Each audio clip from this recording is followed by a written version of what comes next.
YouTube. Aujourd'hui, je vais vous parler encore d'un jeu vidéo en réalité virtuelle. C'est un jeu qui, à prime abord, est un petit peu différent. C'est un jeu pour relaxer. Ça s'appelle Pillow, oreiller si vous préférez. Avec un nom comme ça, vous devez vous douter que c'est des petits jeux faits pour la détente avant d'aller faire le dodo. Donc, je vous amène dans des visuels dans le jeu où je vais commenter et j'espère que ça va vous faire une petite découverte à essayer. C'est un jeu qui n'est pas tellement cher dans le jeu, dans la boutique de MetaQuest. Alors, voilà. Pillow se divise en 4 parties. En fait, désolé si c'est un jeu où c'est peut-être pas la bonne expression. C'est pas vraiment un jeu, c'est une application de relaxation avant tout. Et comme vous voyez, ça se passe en réalité mixte. On voit, c'est un jeu, la particularité de cette application, c'est qu'on doit être étendu sur le fauteuil ou sur le lit. Alors là, je suis sur mon lit et on voit le ventilateur de mon plafond, ce qui n'est pas le décorum le plus extraordinaire, j'en conviens. Et comme vous voyez, pour cette première partie, il y a comme une grande voûte qui s'ouvre sur mon plafond et je vois les constellations et je peux aussi aller en piger une. Ça, c'est l'icône qui me permet de sortir de cette partie de l'application. En vérité, j'ai dit qu'il y avait 4 parties, mais on pourrait dire qu'il y en a 3. La 4e est sociale, c'est de se connecter en fait avec une autre personne. Et bien sûr, donc pour revenir à cette première partie, je vous montrerai pas au complet la description, mais bref, il y a beaucoup de constellations dans le ciel, parmi lesquelles on peut se promener, et il y a un petit peu d'animation aussi pour rendre le tout intéressant. Je ne fais que vous en montrer seulement une partie ici. Zeus cheated on his wife Hera with the nymph Callisto, who gave birth to a son named Artemis. Bon, je vais me reprendre. Dans la première partie, je disais qu'il y en avait 3, plus une sociale. En fait, il y en aurait plutôt 4 et une sociale. Maintenant, c'est une partie de pêche qui se passe, oui, dans mon plafond. Comme vous voyez, le plafond va se mettre à changer un petit peu. C'est comme onduleux, comme s'il y avait des réflexions aquatiques. J'ai une canne à pêche. Et je vous laisse observer. Un petit peu de difficulté à la saisir, on recommence. Et voilà, il y a un marécage qui s'ouvre soudainement, c'est la magie! C'est assez enfantin. D'ailleurs, j'ai presque failli... j'ai essayé le jeu la première fois, j'ai dit, bah, c'est pas trop enfantin, c'est assez ordinaire, je pense que je vais le retourner. Parce que oui, on peut essayer un jeu si on a joué moins que... C'est pas beaucoup de temps, là, c'est à peine 1 heure. On peut retourner le jeu et se faire rembourser. Retourner, c'est une manière de parler puisque ça se passe dans le téléphone. Mais voilà, donc cette deuxième partie, c'est comme vous le voyez, on pêche un poisson. C'est assez amusant.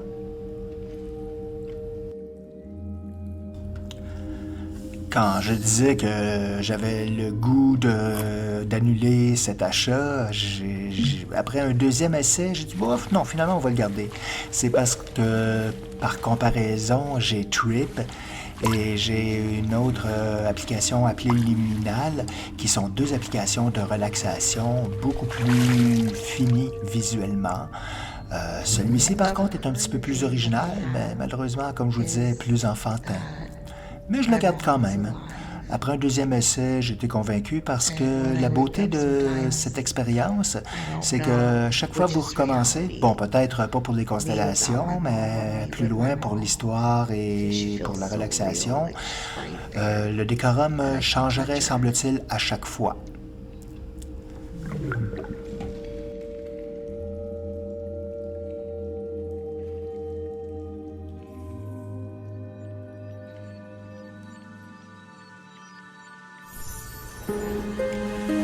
Bon, quand je vous disais que j'avais 2 applications de relaxation, plus celle-là, faut pas croire que j'en suis un maniaque non plus. C'est juste que Liminal est gratuit. Pillow aussi était très peu cher. Trip est de beaucoup la plus évoluée, la plus finie, et c'est pas tellement cher non plus, alors pourquoi pas? Et dans celle-ci, justement, c'est une de mes manières de relaxer, de relaxer préférées. Quel entortillement linguistique. Donc, vous voyez, vous avez juste à suivre les instructions et il nous mentionne qu'on doit mettre les mains sur son ventre, qu'on doit juste suivre les patterns de respirer, retenir son souffle, expirer, etc., etc. Mais il y a la beauté quand même de nous montrer un beau décorum à mesure que l'exercice progresse.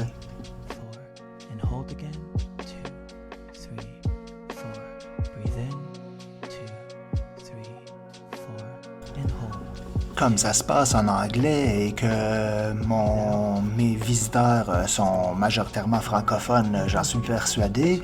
C'est pour ça que j'accorde pas tellement d'importance, que j'ai beaucoup baissé le son pour laisser mieux comprendre ce que je dis, évidemment. Mais pour la dernière partie, qui est une histoire, je vais laisser dérouler en silence. Et tout de même, après, je vous donnerai ma conclusion. Mais si vous comprenez l'anglais, je vous invite à écouter cette dernière partie jusqu'au bout. Vous allez voir que c'est une manière intéressante parce qu'on peut donner une thématique, décider si c'est une histoire linéaire ou interactive, qui nous donne des choix de réponse, je crois. J'avoue que je ne l'ai jamais essayé, puisqu'après tout, je veux relaxer, je ne veux pas faire d'efforts. Et avant de passer à cette histoire, comme vous voyez, la partie de relaxation avec des respirations contrôlées vous donne quand même un beau visuel. Et c'est ce qu'on mentionne, c'est l'animateur le dit, de revenir demain pour un décorum complètement différent. Alors voilà, une belle application.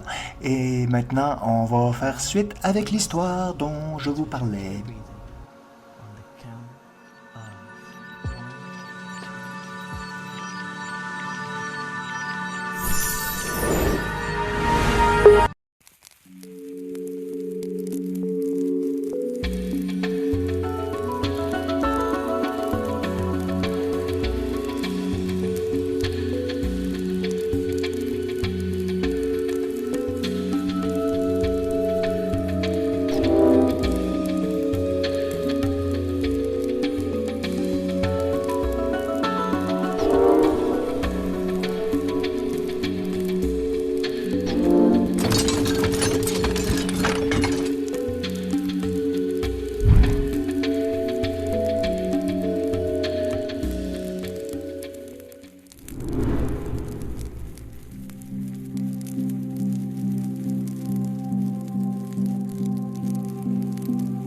In the year 2505, the world had transformed into a blend of nature and technology, a sea-punk utopia named Aquarius.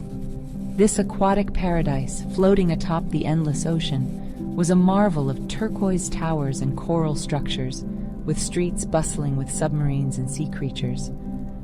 Among its inhabitants were two adventurous teenagers, Kai and Zara.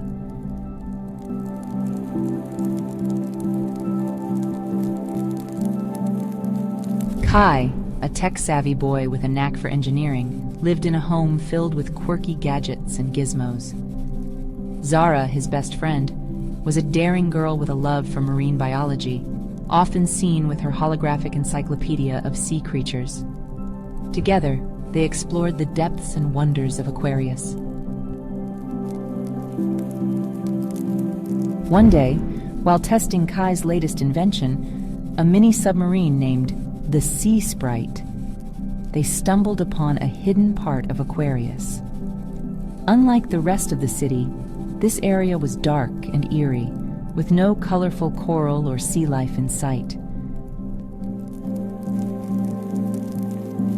Curiosity getting the better of them, Kai and Zara ventured further. They discovered an enormous, dome-like structure with cables and pipes running into the ocean floor. Inside, they found rows upon rows of tanks filled with a strange, glowing liquid.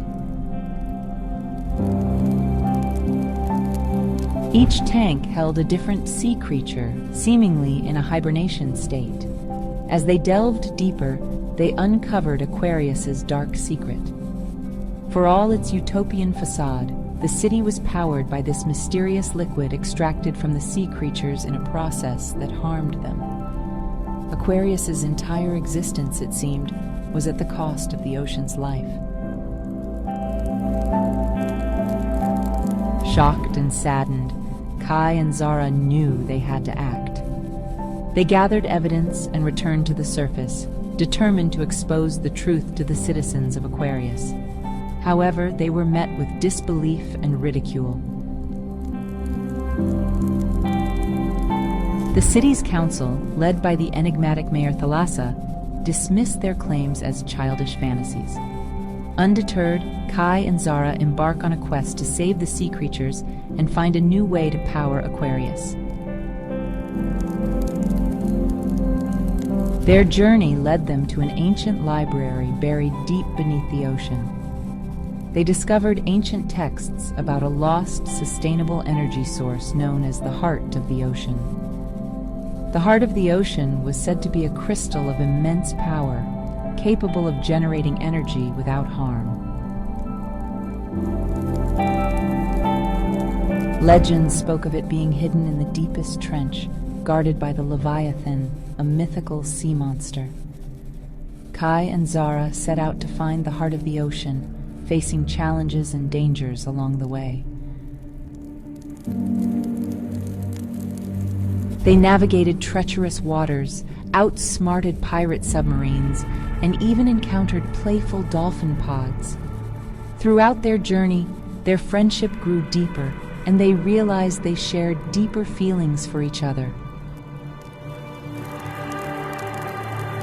Finally, they reached the trench and came face to face with the Leviathan.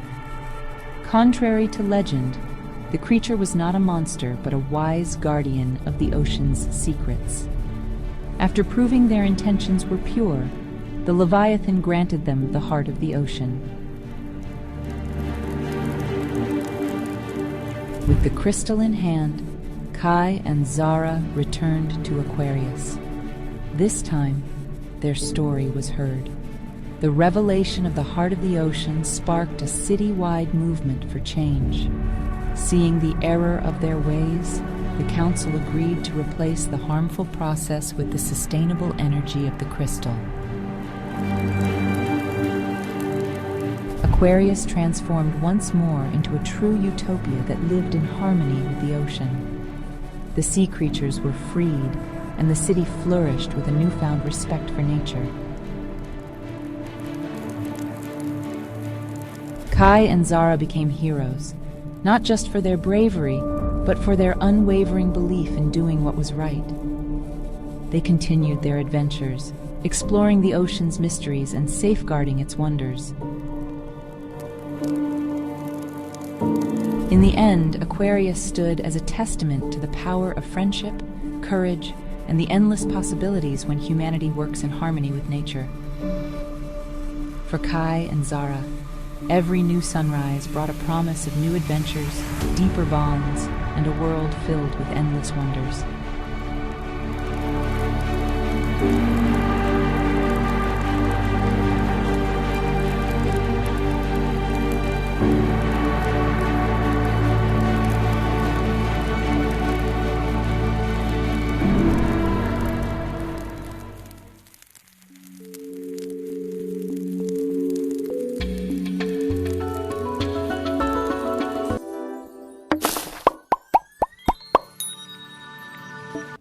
Alors voilà, c'était Pillow.